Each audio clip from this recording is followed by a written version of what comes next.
Good evening, everyone. Welcome to this evening's event, Once Upon a Time to Happily Ever After. I can see many of you joining in as we open things up now. We'll just give you all a second to get settled into the event. Welcome to everyone who is tuning in through the Zoom registration link, and also welcome to all of you who are watching on Facebook Live. We're looking forward to what will be a fantastic event, hearing from some wonderful speakers this evening on their personal stories of growing up as an LGBTQIA+ person and their experiences in the workplace, and reflecting on those lived experiences as we lead into Wear It Purple. So thank you all for joining us on a Thursday evening from wherever you are. I will just give it another second or two for people to jump in, and then we will get underway.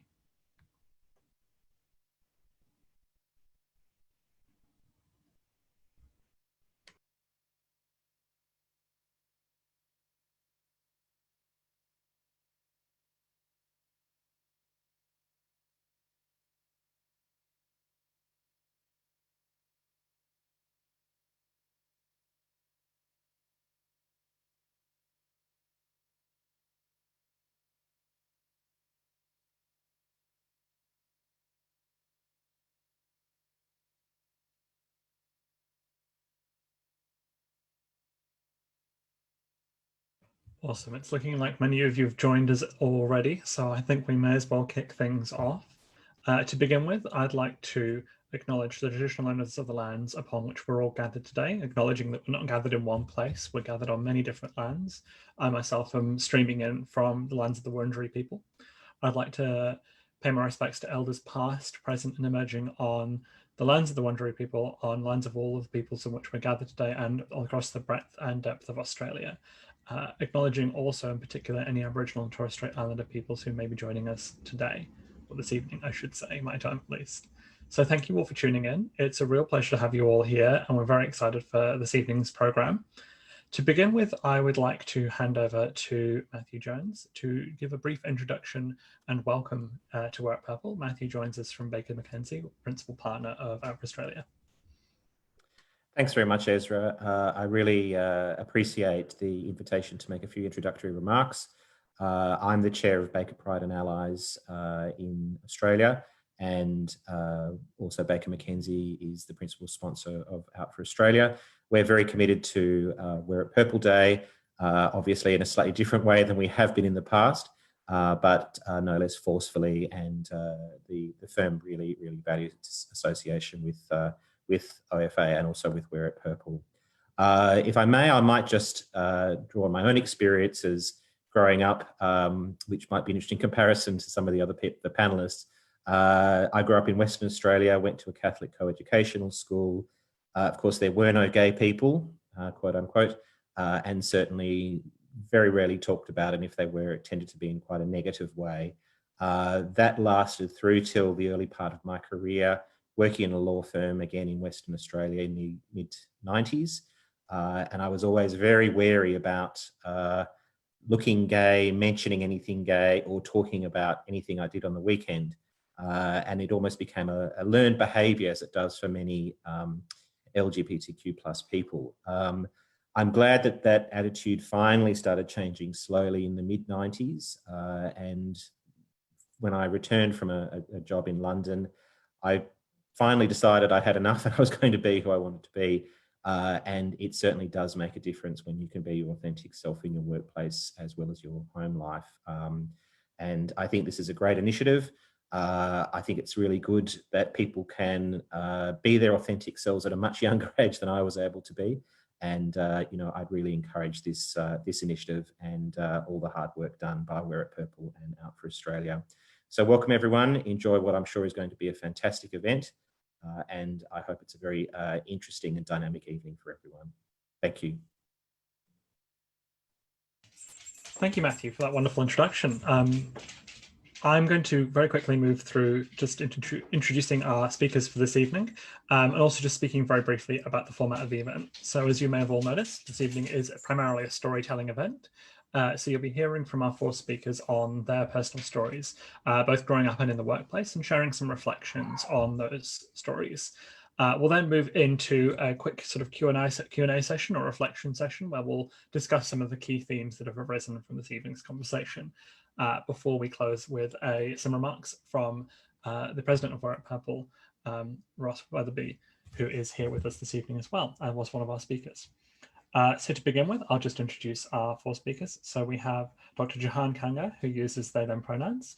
Jahan is a leading queer, trans, non-binary, interdisciplinary commercialization specialist as ag, clean and deep tech lead with KPMG High Growth Ventures, Australia's leading startup and scale-up advisory group. Jahan was listed in the 40 under 40 most influential Asian Australians by AsiaLink in 2019, was appointed by the national co-convener for Pride at KPMG in 2020. They also volunteer as board advisor to Black Rainbow, leading Australia's Indigenous LGBTQ+ mental health and suicide prevention efforts. So welcome to Jahan. We're really looking forward to hearing from you this evening. We also have Roberta Armitage, who uses she, her pronouns. Roberta is a fundraising professional specializing in bequests who has worked across the arts and not-for-profit sector for 18 years. Roberta currently works at Kidney Health Australia, the peak body caring for people with chronic kidney disease. Roberta is an active member of the LGBTQIA+ community, having served on the board of Melbourne Queer Film Festival from 1999 to 2009, and on the founding committee of the Glamourhead Shark Swimming Club, preparing for the 2002 Game Games in Sydney. In December 2019, Roberta joined Act for Australia as a grants officer. Thank you, Roberta. Again, we're also very excited to hear your story this evening, and thank you for joining us from the dinner buffet. Ross Weatherby, who uses he, him pronouns, apologies Ross, is a talent and inclusion lead at TAL Australia, as well as, I should mention, being the president of Wear It Purple. Ross's career includes specialist LGBTIQ inclusion, including consulting to organizations across industries with significant experience in the financial services sector.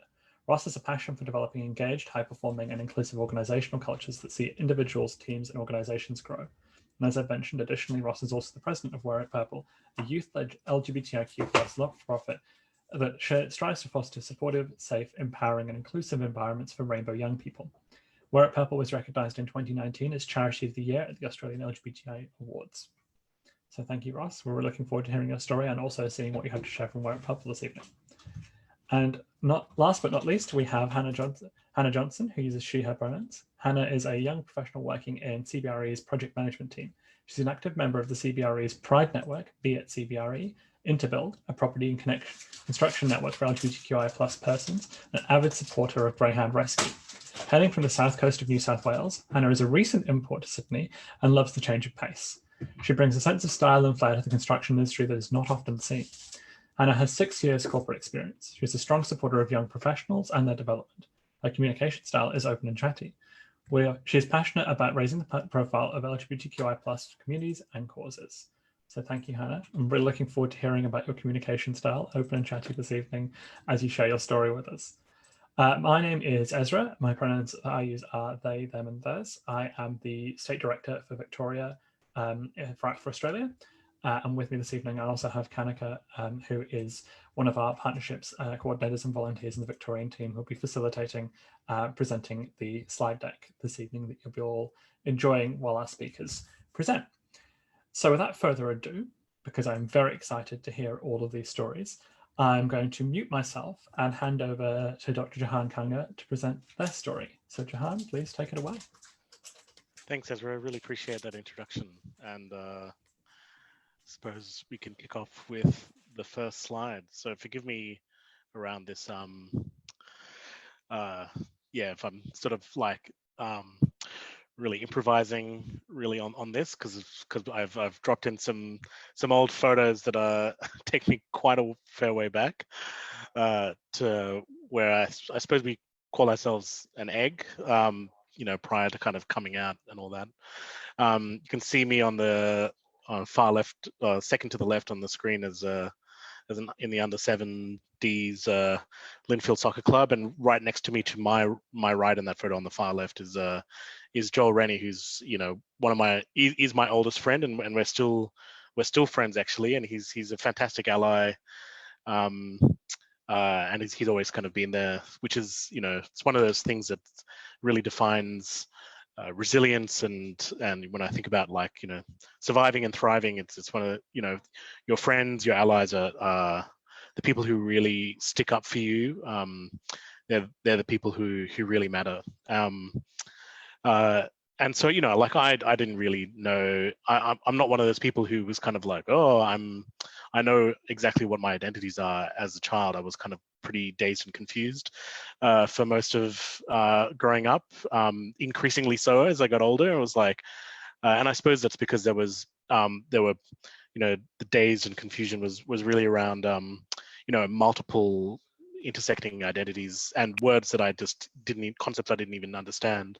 So in this middle photo over here, I'm actually working with, as an artist with Shakti Dharan and Leah Barclay here in the middle, and then there's two dancers, Meghna and Sylvester, who from Ataklari's, which is one of India's top dance companies, and it's a big project connecting awesome communities in Australia and India around water security. And you know, Shakti and Leah are also fantastic allies. But I suppose this is at a time when, you know, I was really you know, I'd sort of come through that mode of really understanding my sexuality, but not really that was only the beginning of really understanding gender.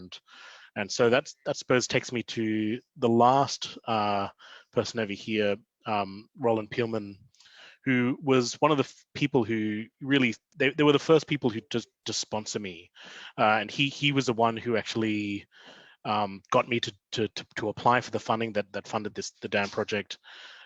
He's a fantastic conductor and artistic director, and he was also, you know, a fantastic mentor, you know, and someone that I could talk a lot about sexuality and gender with, and a fantastic ally. And you know, he's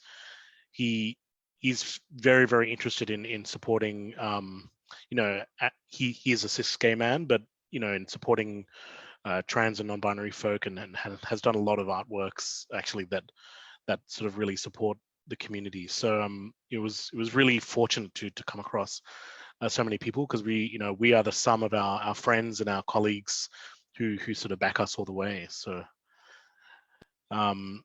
but fundamentally, when I think about like who's been there the whole time, it's really my mum, and she's pretty hardcore in terms of how successful she is, but she was always there for me, and we didn't always see eye to eye. We'd sort of I think she really struggled to understand, you know, where I was coming from, especially in that kind of late teens, early 20s, where I was rejecting a lot of culture, and that was a very painful time in both of our relationships. But you know, she was always there, and she was always wanting to learn, and that curiosity and that the intent to sort of really overcome really allowed us to sort of rebuild a new and close relationship. And you know, she's a very important you know, my backer of mine, I suppose, and confidant. And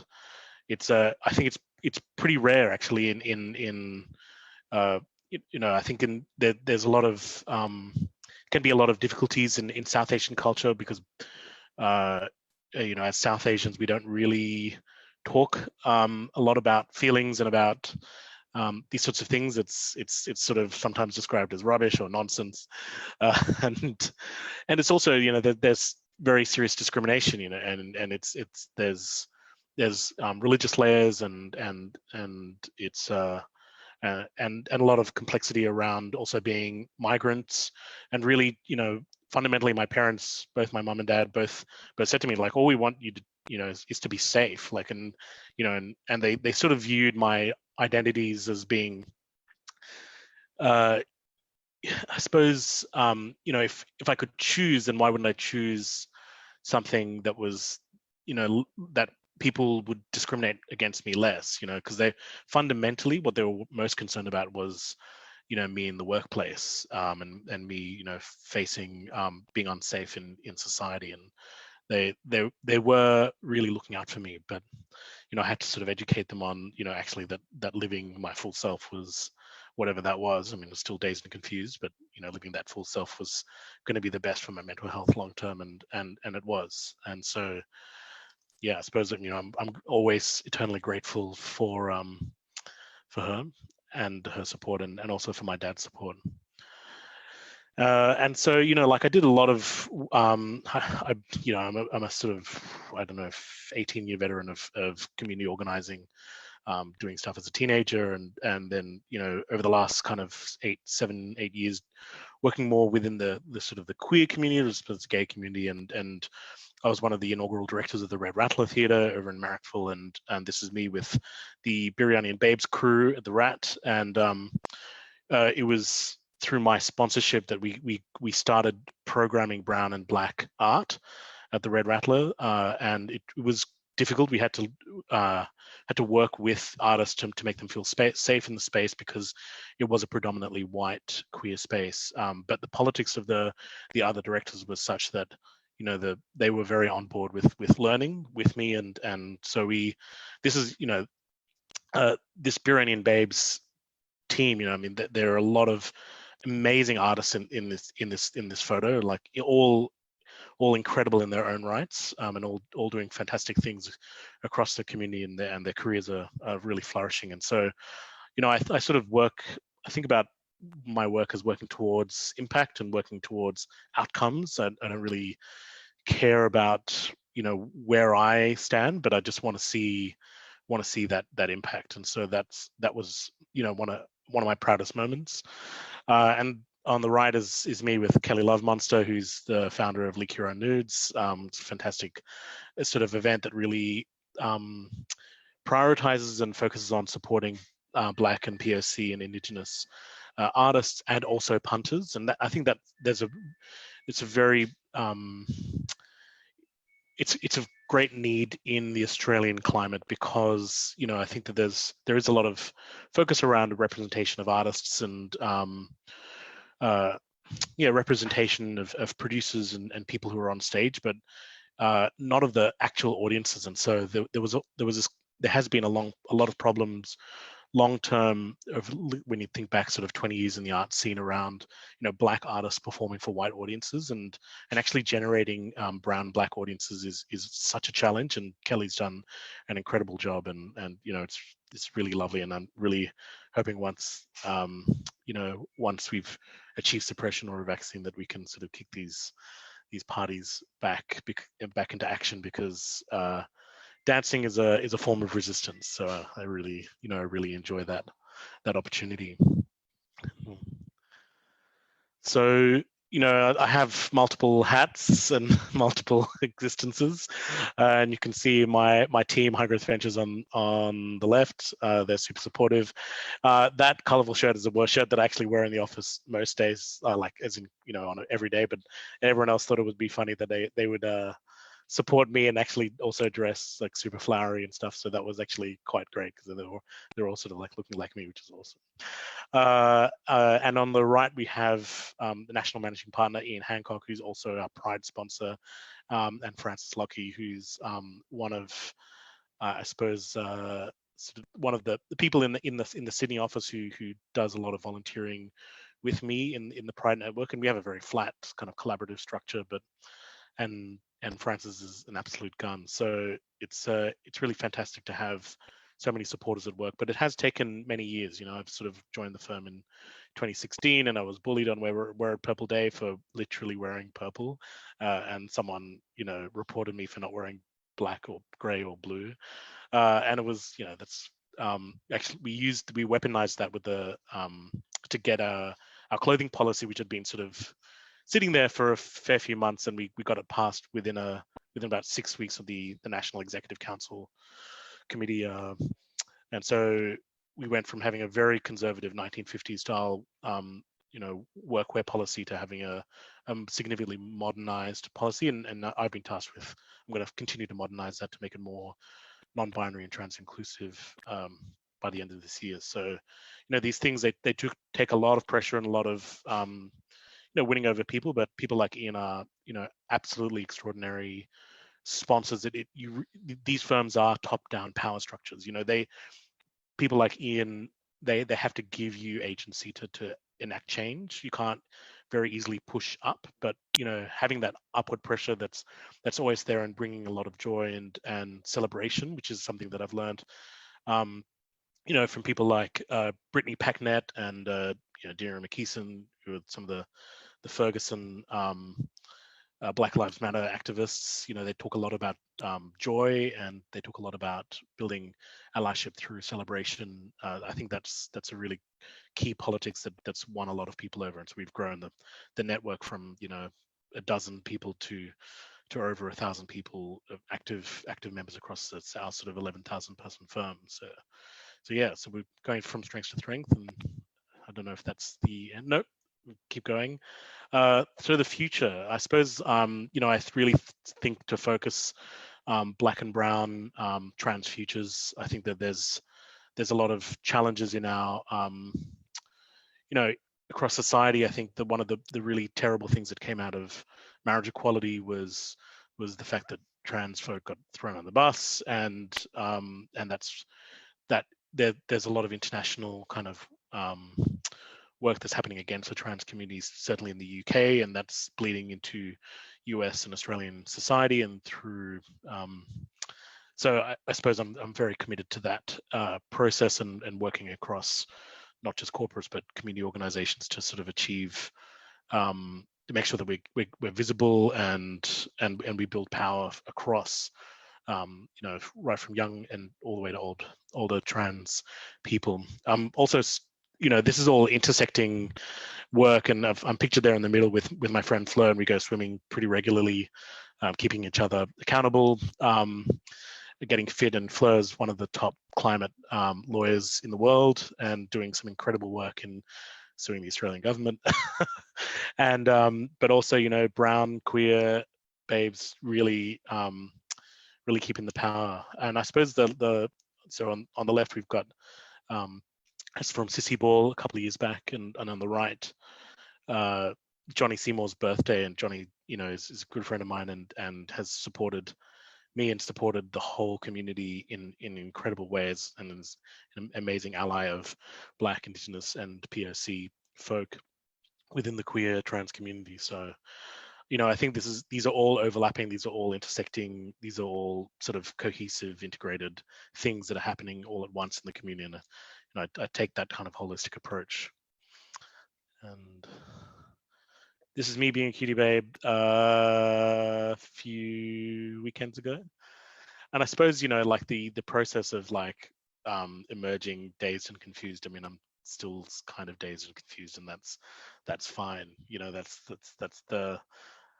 That's where we're at. And my gender journey is sort of continuing and will continue to evolve. And it's really quite terrifying. But there's not that many brown trans folk that I know, but and I have a massive network.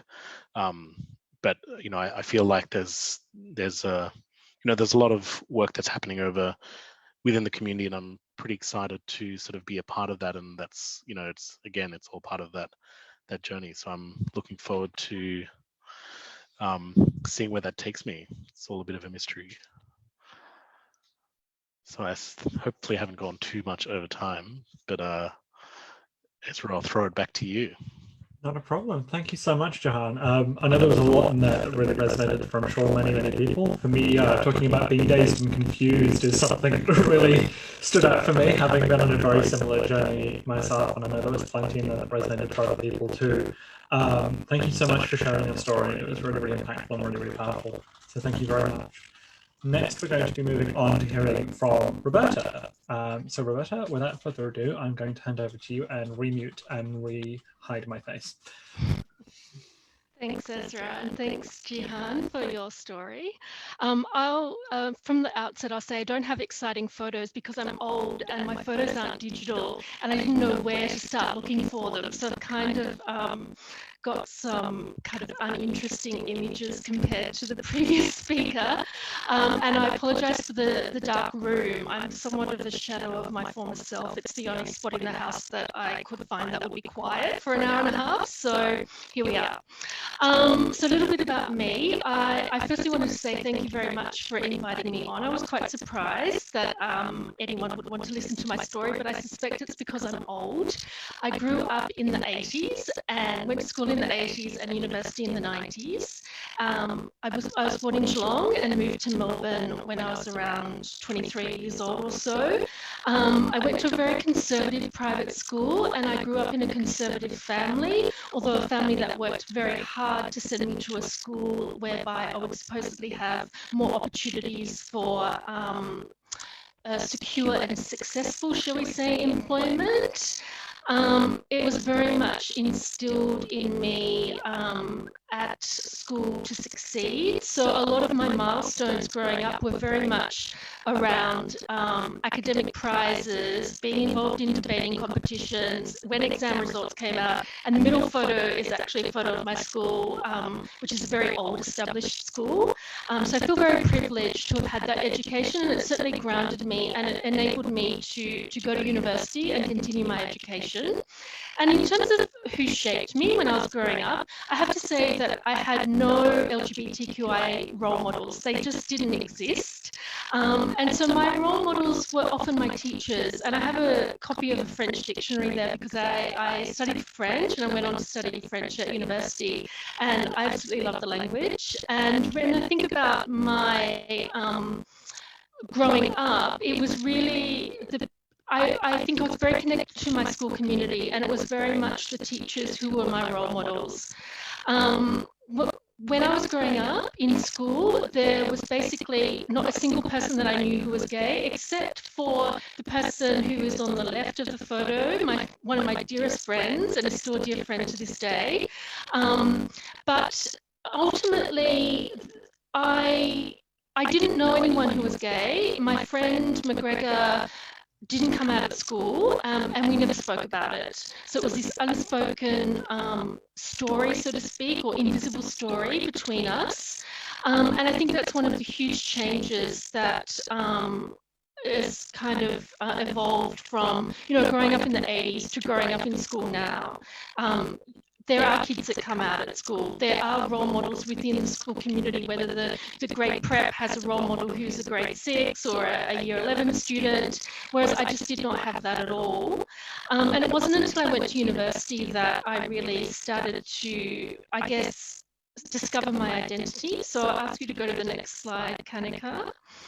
So I have to say one of my key role models was Professor Sheila Jeffries at Melbourne University. I studied both French and politics, and Sheila Jeffries was a lecturer who delivered subjects in sexual politics, politics of radical reform movements, and she was a radical lesbian feminist. And even though radical lesbian feminism kind of grew out of the 60s and 70s, I completely identified with it. And in the early 90s, I was very much involved in the politics of lesbian identity. And one of my other role models, I would say, was Joan Nessel, who was an American writer and academic who wrote a lot about the butch femme experience. And when I came out in the early 90s, the lesbian community was very much still divided between butch and femme, and I couldn't find myself in that dichotomy. I was femme, but at the same time I felt invisible within the community, and I felt invisible in the wider society because people just assumed that I was heterosexual, and that until this day people still assume that. So I'm constantly coming out in new environments, but nowadays it's easy. I think some of the challenges that I faced from when I was in school kind of resolved themselves when I went to university, because there were queer clubs. I went to the Melbourne Queer Film and Video Festival because video was still in the title then. And that was when the festival was a really small festival and screened out of one of the auditoriums at Melbourne Uni. It's now gone on to become one of the festivals that has sort of 20,000 people in its audience every year in Melbourne, and is the second biggest festival outside of MIF. So it was those kind of things that really started to cement my identity and gave me a voice, and made me realise that actually there were other people like me. and it was okay to be different to the rest of the people around me. You can move to the next slide, Kanika. So in terms of coming out and finding my place, I guess, within the community, I've been involved in a few different organisations, and like I say, I do have photos from these periods in my life, but I can't find the photos, so I've got the organisations represented via their logos instead, which is really boring, so I apologise. Glamourhead Sharks, I joined the Glamourhead Sharks in around the year 2000, and they were the first swimming team within the Masters Swimming Association in Melbourne. And in fact, we made a huge splash, so to speak. There'd never been a gay club, a swimming club within a Masters Association, which is made up of, sporting people of a whole range of different ages, but generally over 30 years old, up until sort of 70 and 80 years old. So we really made a difference in that association, and the whole idea of the swimming club, we were founded so that we could go to the Gay Games, which was held in Sydney in 2002, and that was a fantastic experience. Certainly sport hadn't been a huge part of my life at school. I was a good swimmer, but I'd never felt that I could actively participate in sports, and a lot of that was around bullying at school from boys, in fact. But here I was in a gay swimming team, and I felt completely at home, and really it was a wonderful experience. Swimming team's still going strong today. In 1999, I think it was, I joined the Melbourne Queer Film Festival as a board member and was involved for the next 10 years. And what I loved seeing, being part of that festival, was actually the evolving stories that were told as the years went on. So initially the stories were kind of historical dramas and stories around gay, lesbian identity and coming out stories. And then as the years progressed, you would see more and more stories about someone's holistic life. So marriage equality became a topic within a lot of the fiction films. There are a lot more documentaries about people and different identities within the queer community, and really the stories emerged. So that what I felt over the years that the festival has been running, more and more so, people are being represented on screen. And what I find interesting though is that as the festival has progressed, the audience has got older. And I'm not quite sure what that's about, but I think it's about the fact, firstly, that people access screen culture differently now. But I also think it's because young people see themselves on screen everywhere now. So it's not necessary to go to a film festival for 10 days of the year, and that's the only time you'll ever see yourself represented on screen. Now you can see yourself represented on screen in TV, on YouTube, in music videos, everywhere. So I feel that for young people, perhaps the film festival isn't as important as it was for when I was growing up and connecting within the community. And then for about 10 years, I kind of drifted a little bit and didn't really have a role as such within the community. And then in December last year, I decided I wanted to do something again. I thought I'd like to use my fundraising experience. So I discovered Art for Australia, and I've now been writing grants for them and hoping to be able to secure large sums of money so that they can grow and expand their wonderful programs. And I'm really grateful to be part of the organisation. It's a fantastic organisation. And what I wanted to do when I was looking for an organisation to be part of, and what I wanted to do was to be part of an organisation where I could actually help younger people on their journeys. And that's precisely what Art for Australia do. They mentor young people, whether they're tertiary students or young career professionals, through their journey in the workplace, so that they can basically be their authentic selves in the workplace. And I think that's incredibly important. So I'm very honoured to be a part of the organisation. Next slide. Okay, this is a very boring slide, and this is a slide where I talk about work.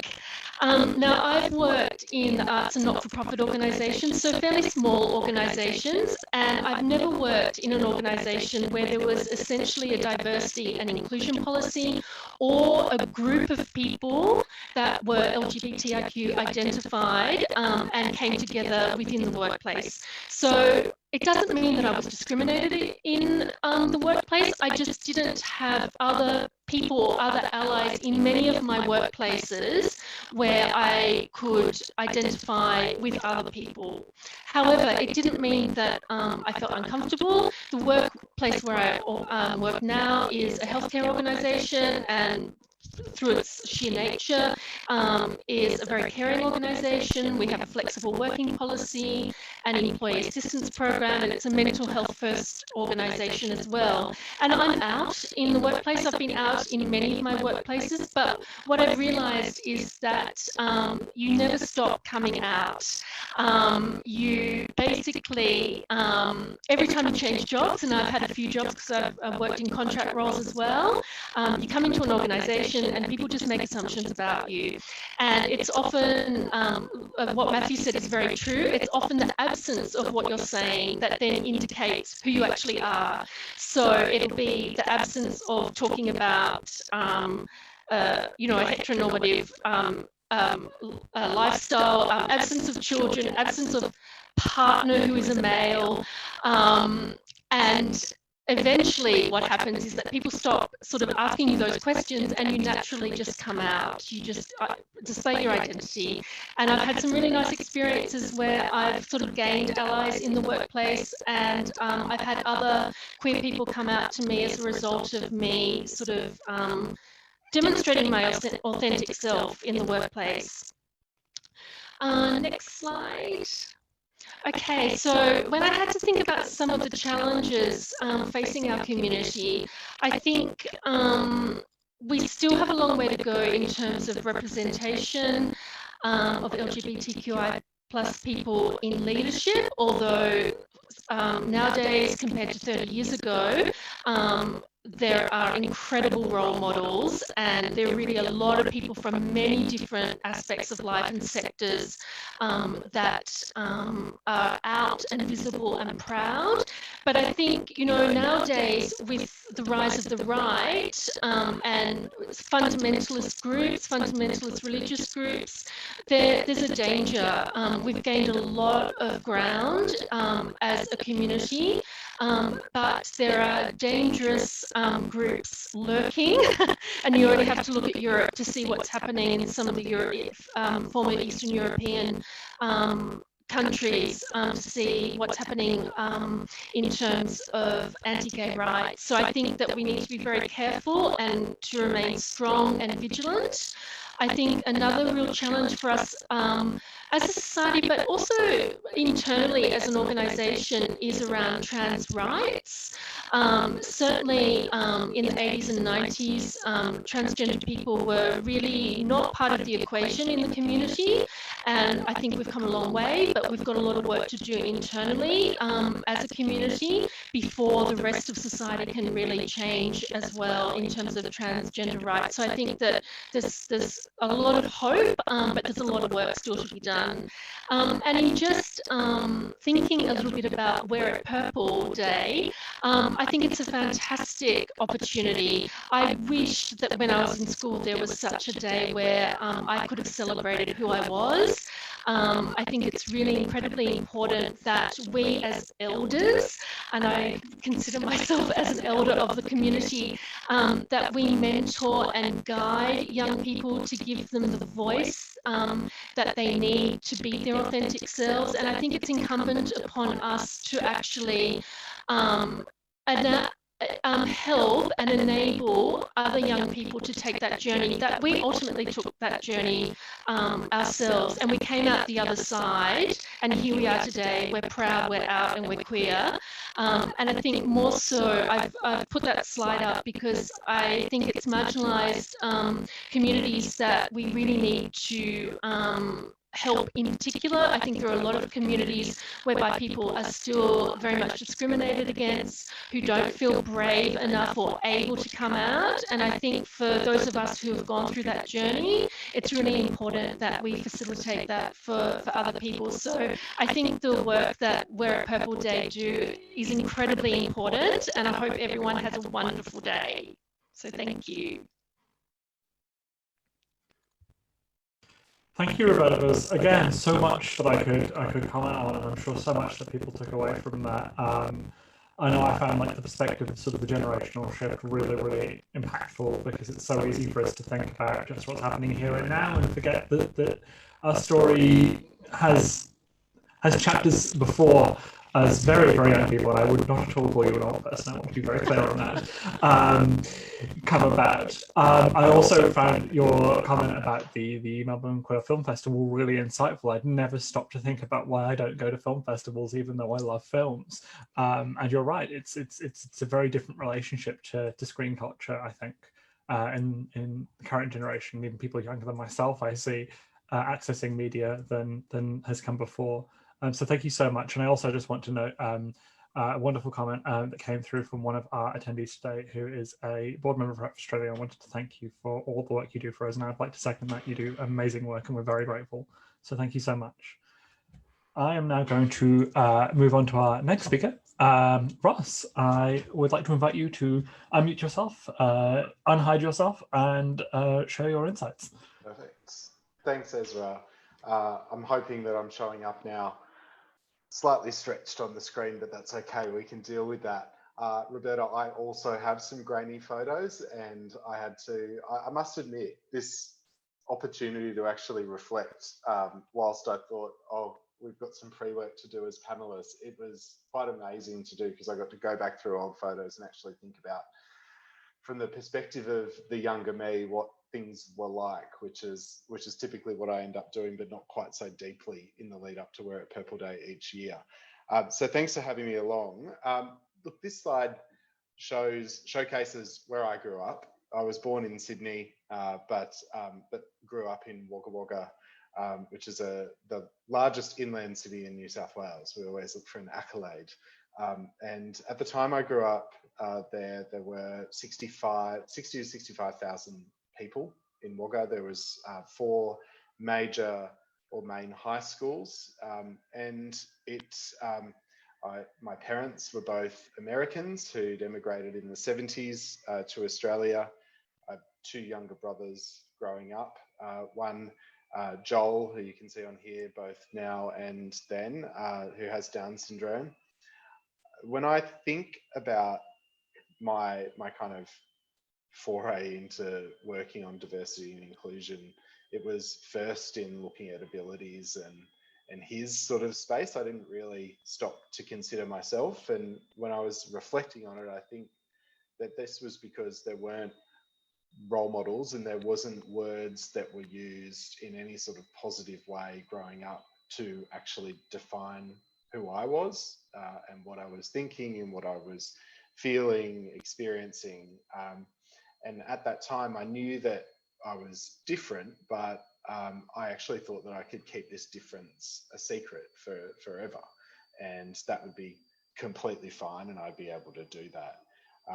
School wasn't an inclusive environment for me, so there were the many negative messages about being gay, although at the time I didn't really attach those to the things that I was thinking and feeling. But for whatever reason, I knew that whatever I was, whoever I was, that wasn't going to go down very well in the environment that I was in as a 12, 13, 14-year-old. So I kept this secret. I compartmentalized it away as we look at, all of the things that leadership experts will tell us that LGBTI leaders and managers are very good at. We're very good at compartmentalizing and pleasing and getting things done and organizing things, because we've had to do this sort of stuff for our entire life. It's been innate in terms of our experience. So I didn't come out, and I thought that I was going to manage to go off away to university somewhere else without doing that. But I was approaching my trial HSC, which in New South Wales is the leaving certificate. And I was studying very, very hard for that because that was the indicator to how you were going to go in the main game, and therefore that was going to determine the rest of your life. So I was a bit stressed about that sort of thing at the time. And I remember having a nightmare one night, and what I didn't know was that I sleptwalked during this nightmare. Now, I thought my nightmare was about, what I remember from it was that I was an engineer of some sorts. I'm not an engineer now, spoiler alert. But this structure that I was creating failed. So imagine building some sort of bridge collapses. That's what happened in my dream. And it was that sort of terrifying nightmare that's not really clear. You don't really understand what it's about. I woke up the next morning, thought, oh, that was a bad dream, don't really remember too much of it, and went out to sit down to breakfast with my dad. And so Dad starts talking to me about, how did you sleep? And I was like, okay, yeah, not too bad. Like, why are you asking? And he said, well, why did you wake me up in the middle of the night and tell me that some guy was chasing you, trying to kiss you or whatever? And I was like, what? I have no idea what you're talking about. And then he kind of kept probing, and eventually I said, well, maybe I said that because I'm gay. There was just something inside of me that just could not continue to deny to myself, or keep this a secret to myself, and continue to deny anyone else that might have challenged you, whether it's in the playground and they'll throw out a gay taunt or that sort of thing, and you go like, no, I'm not that. I think I made the decision at that point in time because I knew that I could no longer do it, and that school was going to suffer and I wasn't going to be able to be successful and that type of thing. So it was a really interesting, terrible, terrifying environment at that point in time. But then I went away, moved to Wollongong to go to university, and very, very quickly found my, I guess, chosen family. It's not that my parents weren't supportive, although when I did come out to Dad, he then sent me to a psychologist, but that was to make sure I was okay rather than we're going to convert you. But even saying that now, that still seems very, very weird, and that's not something we would do now. You'd have a more empathetic conversation, parent to child, etc. But when I went to university, one of the first things I saw was a queer collective, and a gender and sexuality alliances in terms of language didn't exist back then in the 90s to the early noughties, but in universities, queer collectives existed. And although I didn't join it, just the actual fact that it was there was incredibly affirming and made me feel like I was able to start to come out to some of the people that I'd just met in week and the second week. So I think I came out to the first person at university in week 2 or week 3. So it was a really, really quick thing, which just demonstrates how important these types of structures are for young people. Just jump to the next slide. In the briefing, I completely misinterpreted this piece, and it was about who's an ally that you've worked on. That's how I interpreted it after I decided I didn't really have the access to the role models, similar to Roberta. They just weren't there, aside from reading Greg Louganis's Breaking the Surface, not novel, autobiography, which I didn't understand a lot of it at the time. He was a diver. I was a diver when I was in my early teens. So that's why my parents bought it for me, I think. But there wasn't anyone on television or anyone that I even noticed that was a queer character that I could relate to. But from an allyship perspective, I think my mum's been probably my biggest ally, and we've been through some rocky experiences. I think when I think back to like how far she's come as an ally and the way that we as queer people can help to educate and bring allies along, it's been quite an effective journey for her. Because I came to an understanding of who I was quite young, I kept it this secret. when I first came out to Mum, I was in first year uni, second year university, and I had my first real relationship. And so, you know, this was very important that I tell her, because, you know, I need her to know and to respect the relationship and all of that sort of stuff, which is great. And I remember my then boyfriend and I had dinner with his parents and my mum and obviously myself. And after, we had a great dinner and they got along like a house on fire. But after the dinner, when they were having some drinks afterwards, my mum said to his mum that basically that Ross is going through a phase. And I remember getting that information back, and I just thought, this is absolutely ridiculous. You know, you're an informed, educated person. Why are you kind of talking about this sort of stuff? And, you know, along, you know, 5 to 8 years following, she's now probably one of the biggest allies for the community. If you throw a Pride festival anywhere near her, she will be there, or a protest around trans rights or marriage equality. I think she attended every single marriage equality rally she could get to across 2015 to 17. So she now delights in telling me stories about how she educates others in her workplace and in her environments, and uses stories, obviously with permission, except for mine. She doesn't ask permission for mine, to educate others, which I think is really, really important. Jump to the next slide. So I guess now, present day, headline is like, life is pretty good in terms of my experience as an LGBTIQ person.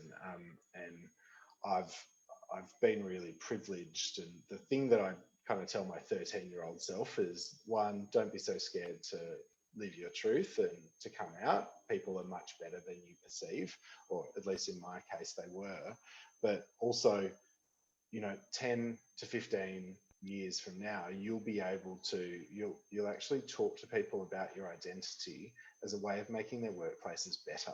So this will be valued and it will be important, and your story will be really important, and you can help to mentor and educate, you can help mentor and lift up others, and you're going to find that to be a really empowering and important thing. So these days, I work in diversity and inclusion, leading talent and D&I at TAL, worked at CommBank, Macquarie, Pride and Diversity, and ACON more broadly. And in my gay job, outside of my day job, I get to lead We're at Purple's board and work with an amazing group of people, an amazing youth action council and youth exec that really drive the organisation. So. And we'll talk more about that. I won't go into further detail because there's a video that you can have a peek at.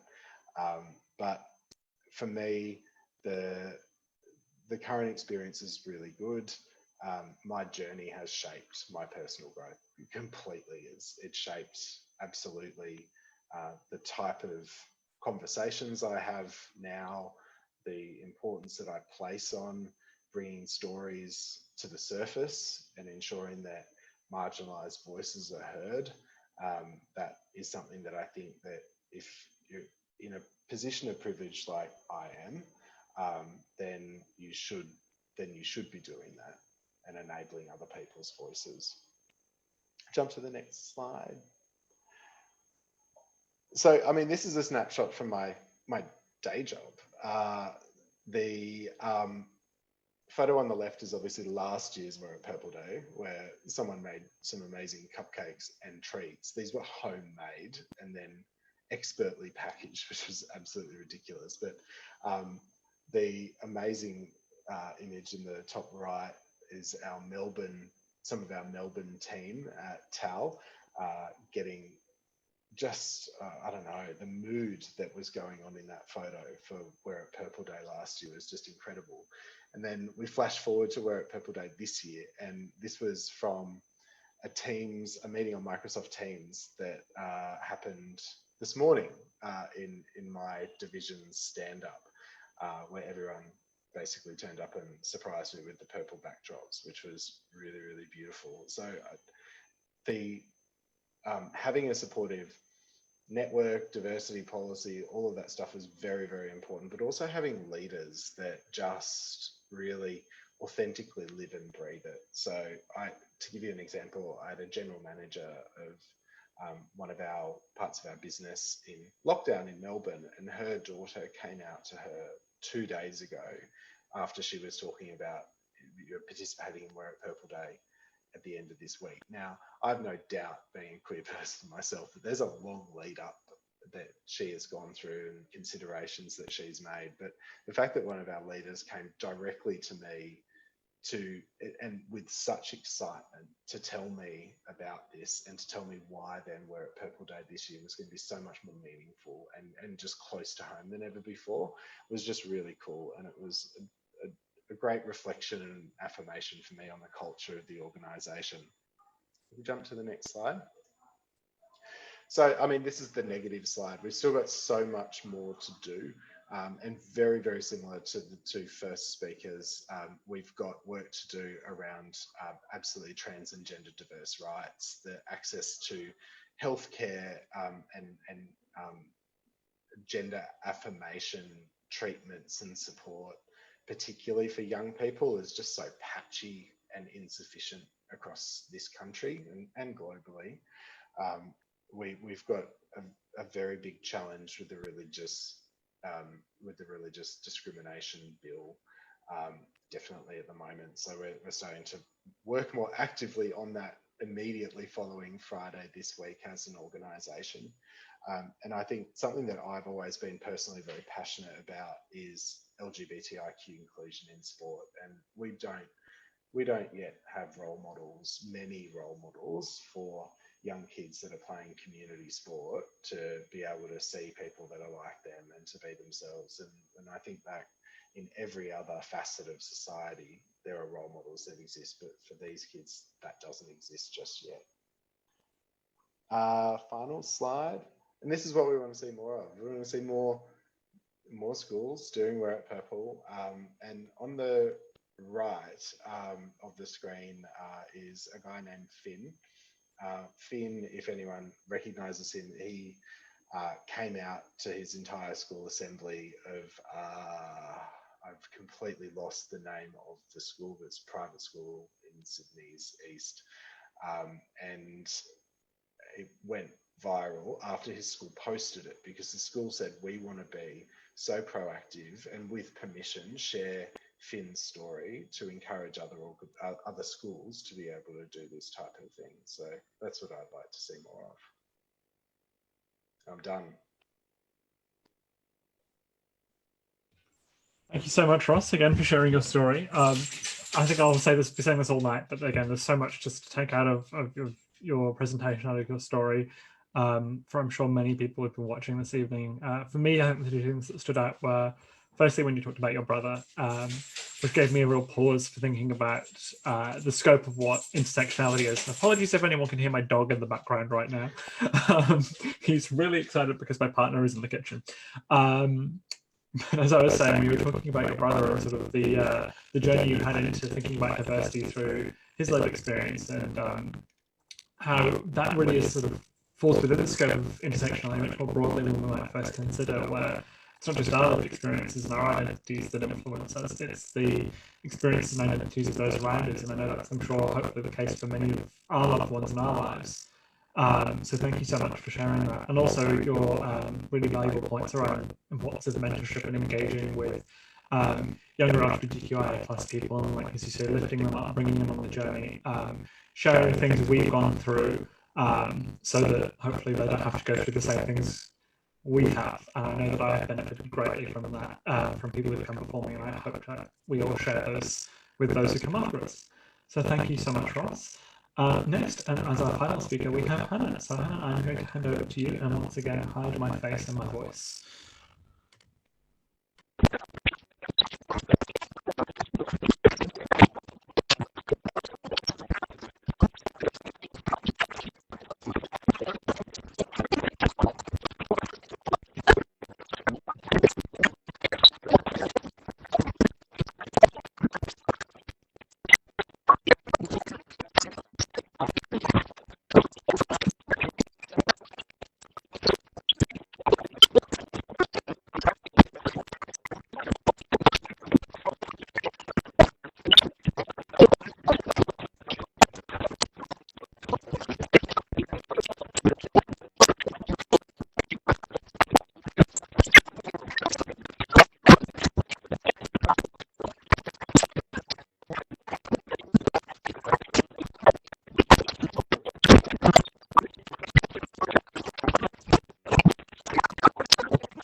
you for sharing your story, Hannah.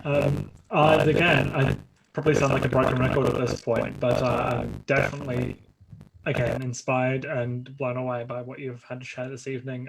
Your message about bi-erasure really, really spoke to me and spoke to, I think, both mine and my partner's experiences. And also I have to acknowledge, like, the relationship you have with your mother is incredibly empowering and impactful. It's not often that I think we hear from people who are queer themselves and have queer role models within their family, even queer parents. It is a wonderful thing to see, and hopefully a sign of things that will continue to happen in the future. So thank you so much. Your mother sounds like an absolute superstar. And if she ever wants, I think all of us in this call probably just thought of about 5 people off the top of our heads. That's amazing. Done. Please, folks, let us know afterwards. I'm kidding, but also maybe not. So I thought we'd very just quickly move into just a quick reflection on some of the stories, on all of the stories we've heard tonight from the 4 of you. And I've got a few questions here. In the interest of time, I will just kind of keep to these questions so that we're not holding people up too late in their evenings. I'm conscious that it is still a work night.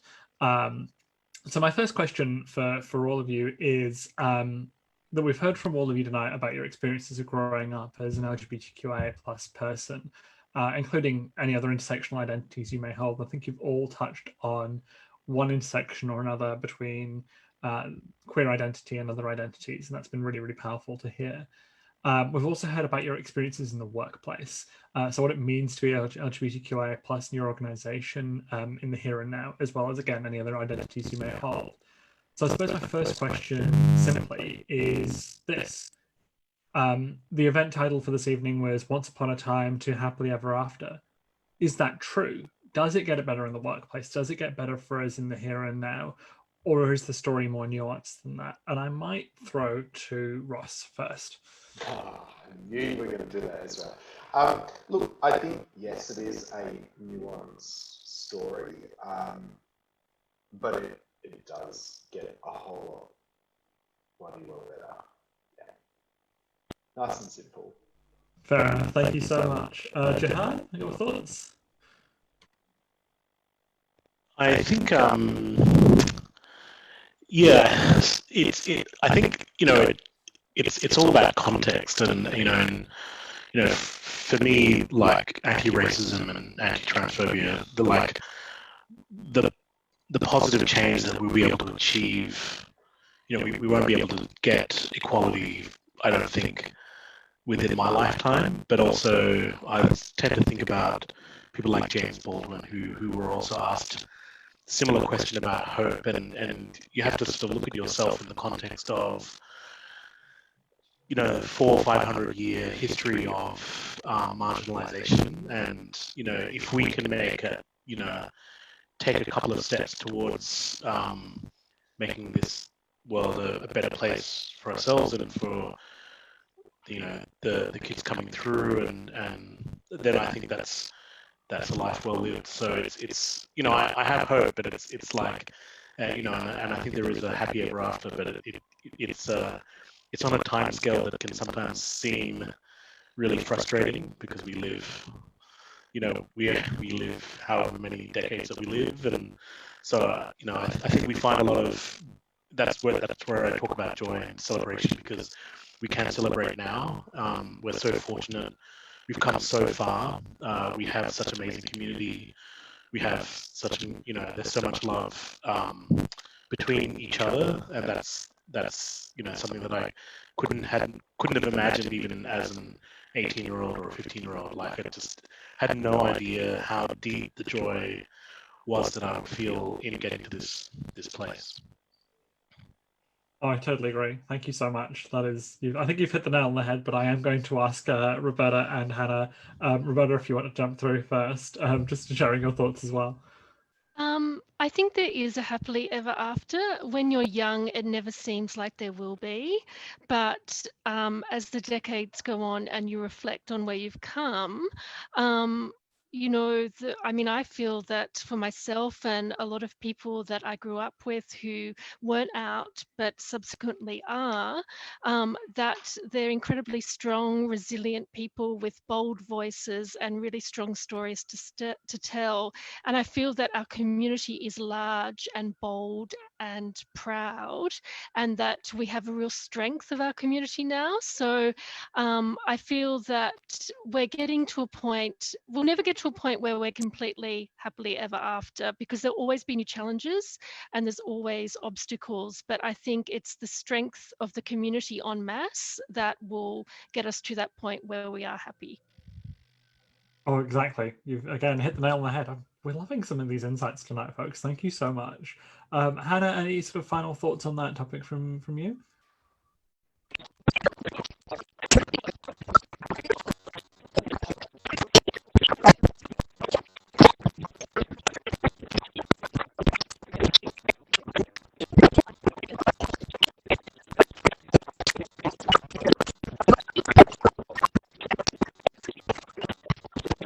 I love that. I absolutely love that. I'm stealing it, Hannah.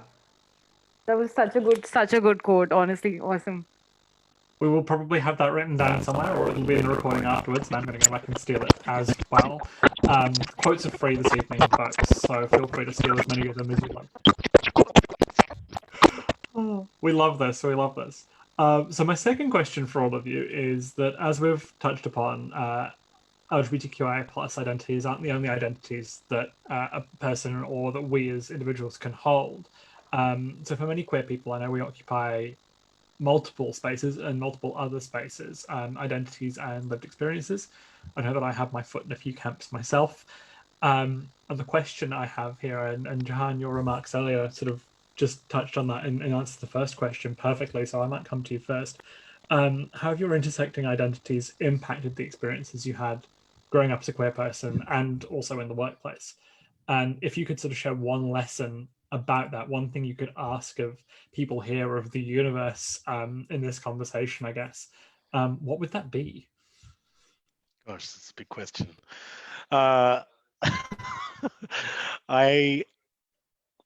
I think, about like the sort of specific intersections around,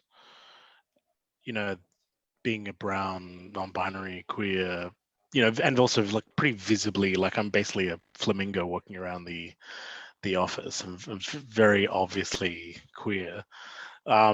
It's that that you can't really separate out the issues of racism and gender and sexuality, partly because people read the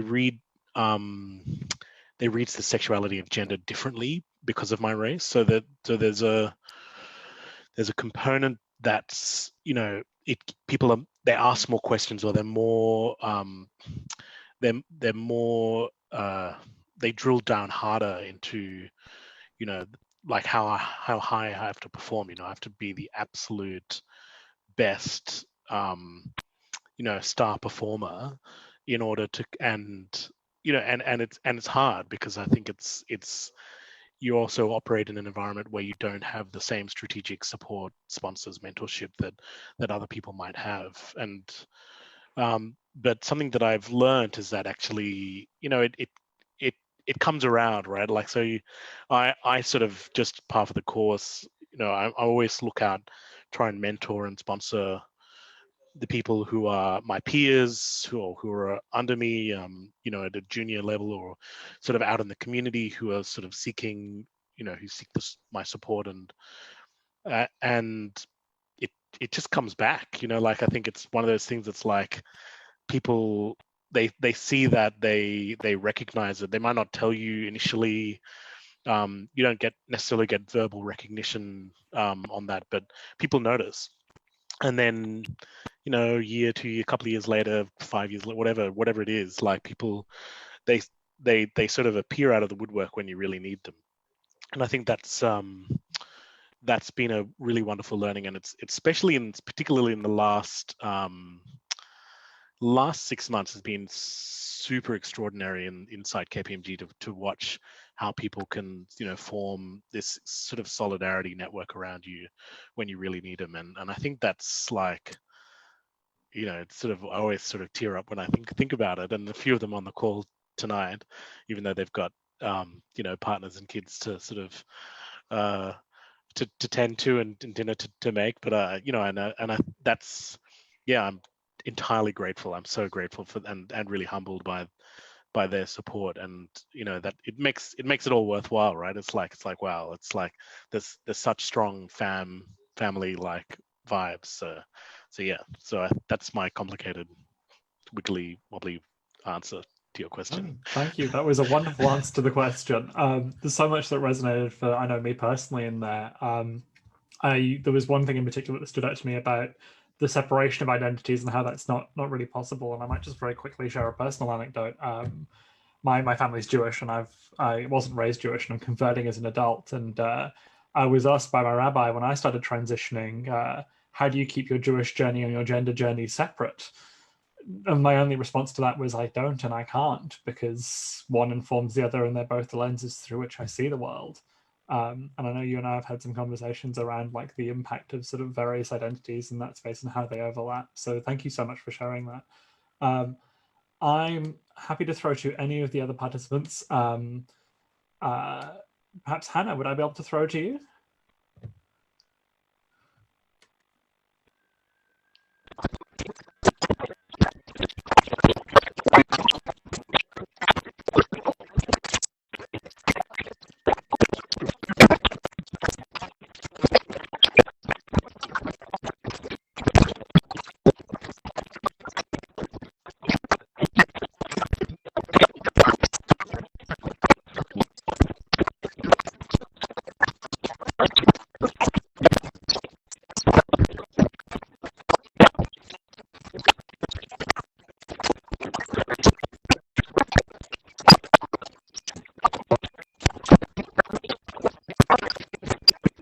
He certainly is.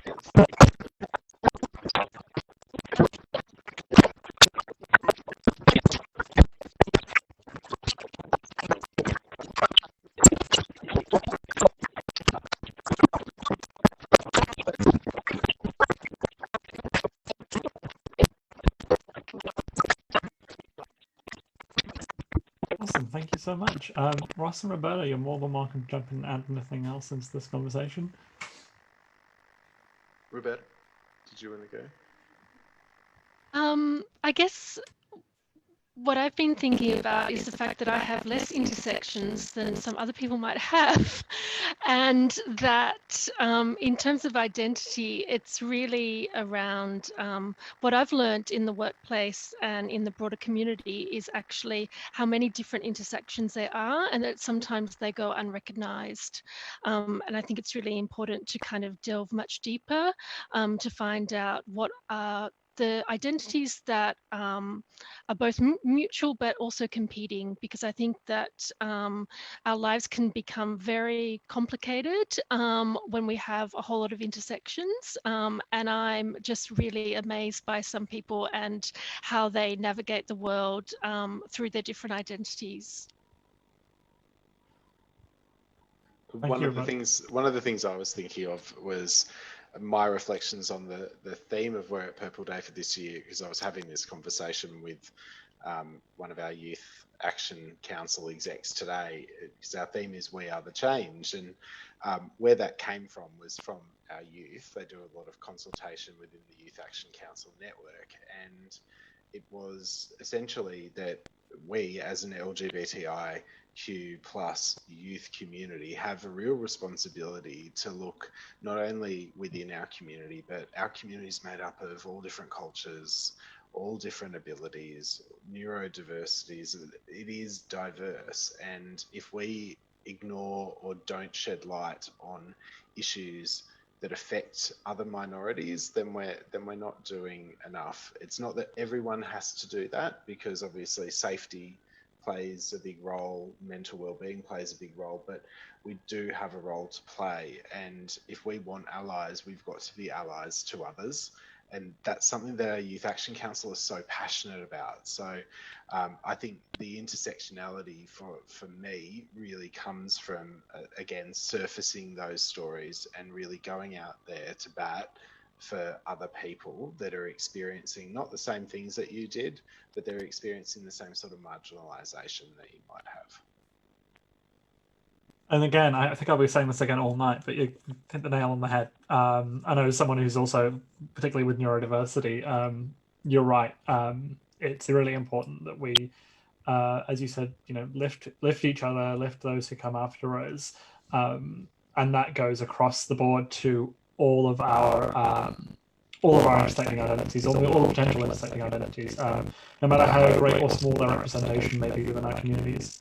So I think this is probably a perfect segue, as attendees may have noticed by the slight change in their screen setup.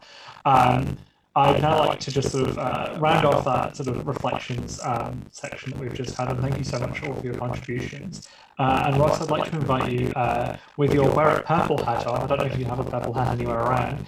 Got my logo. That works, that's perfect. Just to sort of share some reflections or sort of talk about a little bit about Wear It Purple, the charity and the day, obviously. And yeah, over to you.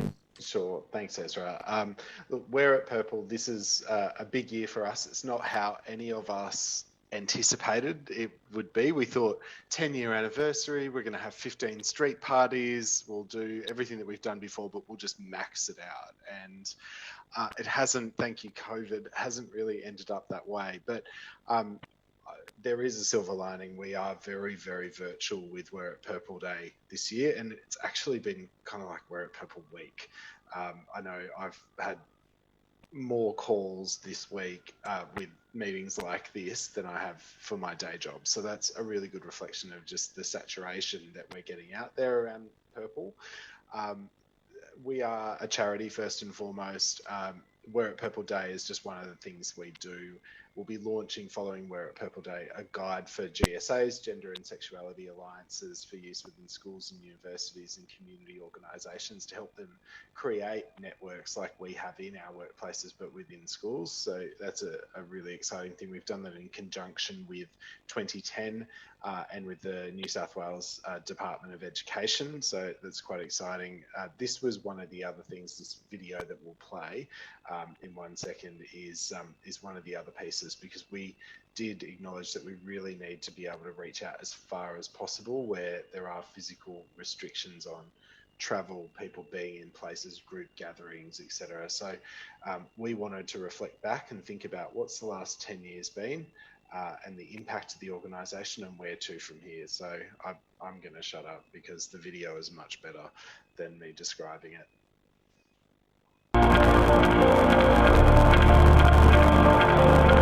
So what does Wear It Purple mean to me? Well, I think it's a great example of our community all coming together to support our rainbow youth. It's a day where the rainbow kids can feel like they're really special and really valued. It shows to any queer person or anyone who's different that they're accepted and that those around them are allies and that they matter and that everyone appreciates that and they see them and they think that they're important also. It's an organisation that I wish was around when I was a young queer person. Wear It Purple is important to me because I think that every young person should receive the same support that I have given my daughter when she came out. Made me feel accepted, supported and safe. It's so empowering to do and it's so affirming to see as a queer person. I remember feeling like I was in the right place. Wear It Purple is about getting young people active and out there and part of their communities, not hiding away from them.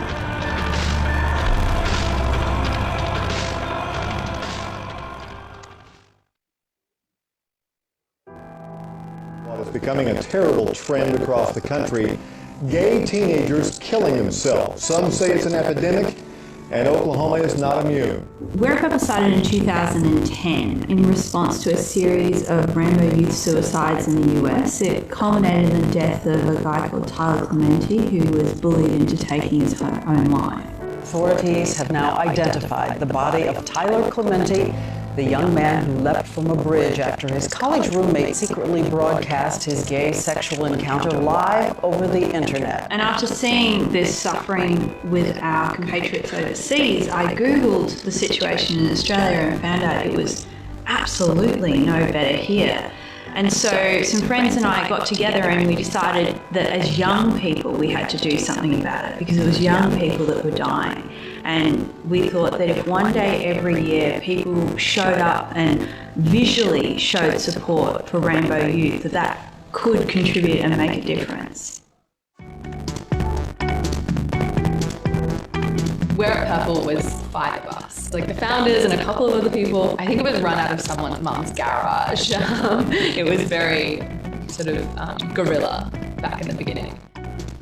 That was very much the hustle and the struggle. It was being scrappy and being agile and competitive. What me and the other co-founder, Scott, and our original team did is we engaged with our social networks. I went and walked the streets of Newtown to get businesses to sign up.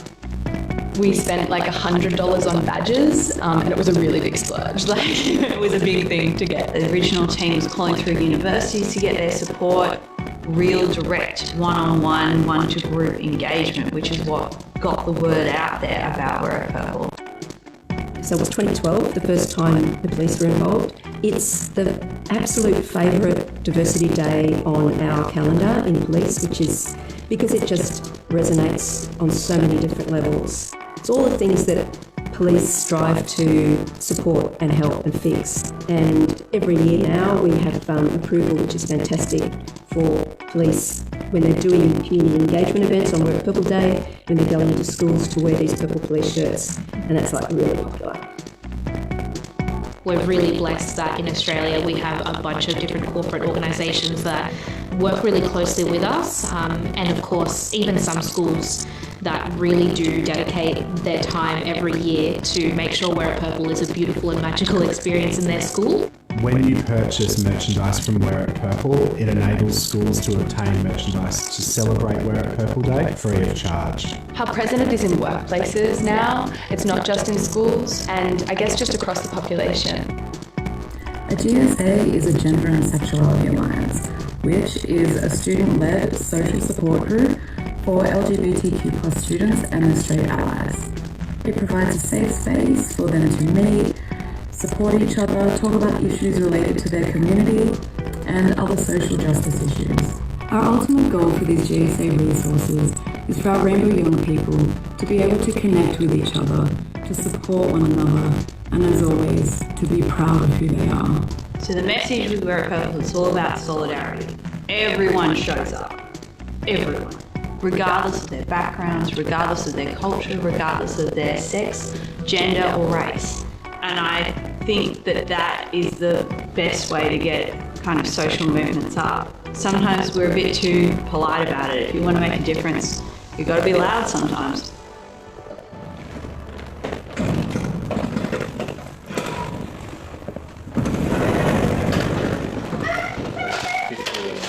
Probably should put some gay anthems on.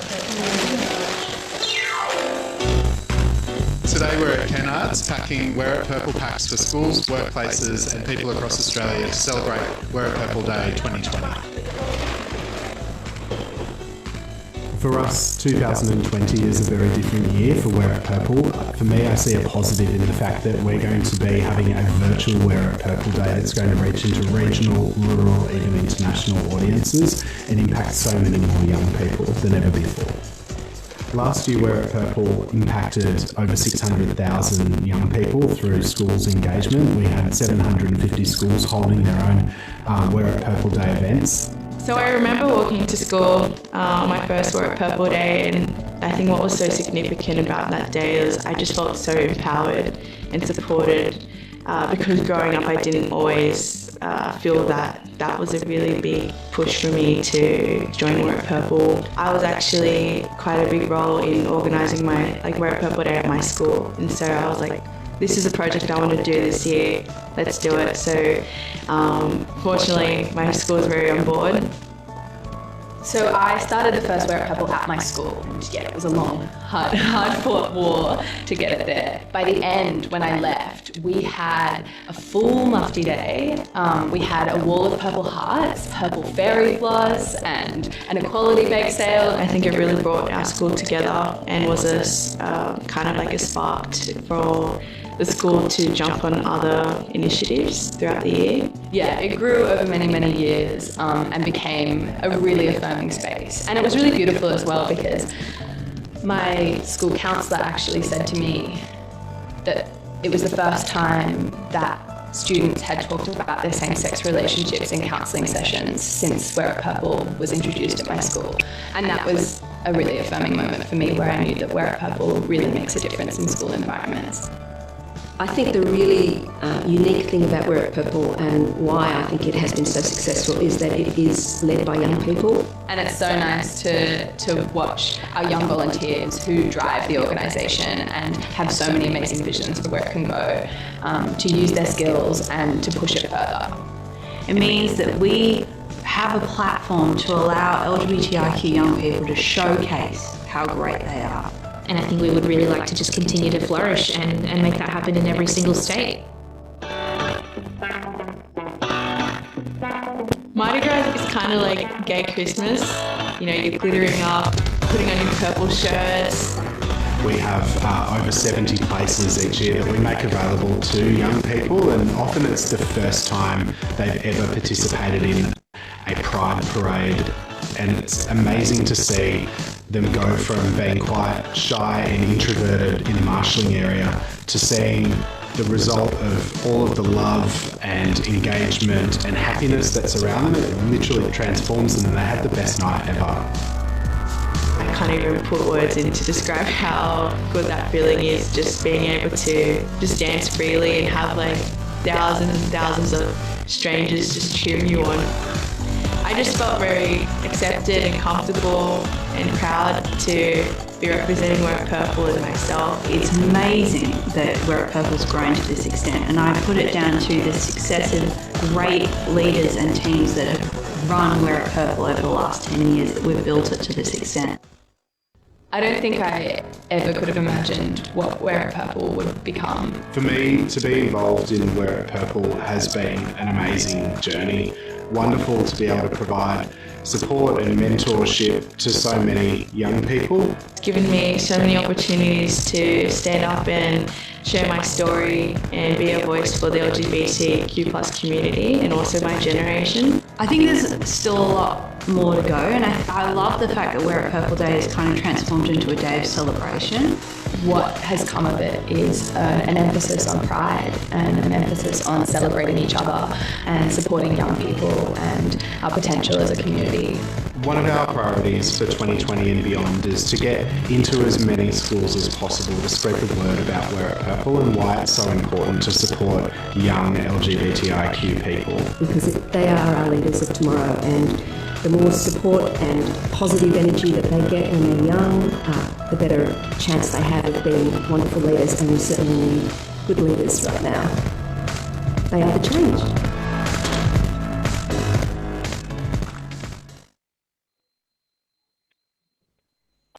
Awesome. Thank you so much for sharing those words and that video with us, Ross. It's there's so much in there again that I would love to unpick and unpack. Like it's a really powerful narrative. My partner, who will probably tell me off for saying this after the call, called through to me about 7 minutes in and said, "Are you crying right now? Because I'm crying right now."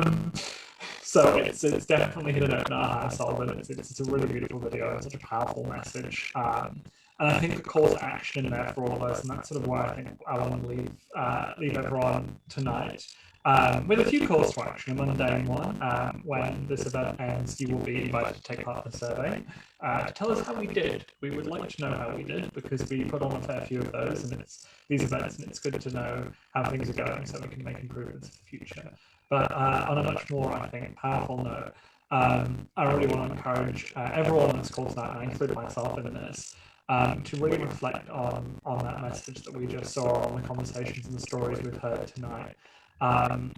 We are the change is the message for this year, and I think it's a message that speaks through every year. and it's important that we take that, we run with it, and we act on it. We're all members of our community, we're all out there in the world, and we can all make something of a difference. So I encourage all of you to think about how we can continue to promote Wear It Purple as a day and throughout the year, and how we can continue to be voices for young LGBTQIA+ people who come after us, and how we can encourage them and support them to make it a better world for them. That's what we're all here for, that's what we're all about. So thank you all so much for coming this evening. Without further ado, I'm going to let you all escape, go and order your dinners off Uber Eats or Domino's, as is the case for us, or cook it if you are being responsible. And have a wonderful evening, and we look forward to seeing you in our next event. Thank you so much. Thanks so much, Ezra.